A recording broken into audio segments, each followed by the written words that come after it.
Leo katika Profesa episode ya 123, hatari sana.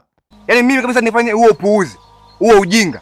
Leo tena Bandara Movies, ukipenda liite jicho la kitaalam kwa movie za kibongo. Moja kwa moja mpaka katika Profesa episode ya 123. Bwana Kipala Blandi, tupo hapa kwa ajili ya kwenda kuangalia makosa ambayo yalikuwa yametokea katika episode hii hapa hii. Tunafanya hivi kwa lengo kuu ni kukuza bodi ya filamu ya Tanzania, yani tupate madirector wazuri, hata wa act vizuri, wachezaji wa movie wote wanacheza kitu ambacho kimenyoka na kitu chenye uhalisia guys. Tunaomba support yako kubwa, bila kusahau guys, twende moja kwa moja katika kosa la kwanza ambalo tumelipata katika Profesa episode ya 123. Let's go this.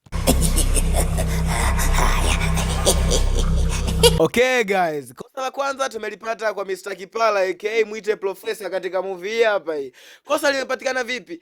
Hii hapa inaonyesha saizi ni asubuhi na Profesa yupo anatibu mtu asubuhi. Yaani yeye yupo kama anampatia mtu madawa, sijui nini anavyofanya wao hapa, kama anamtibu mtu. Lakini kitu kinachoshangaza hapa kwa Profesa ni asubuhi, lakini mtu huyo anayeonyesha yupo anatibiwa anaonyesha ni usiku. Sasa kivipi? Kwa nini hapa asubuhi kule usiku?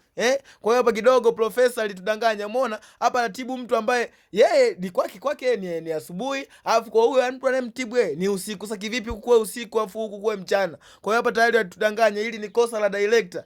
Hii ni yani ni uongo. Hauwezekani mtu wekea huku eti huku usiku huku mchana alafu anayetibu naye.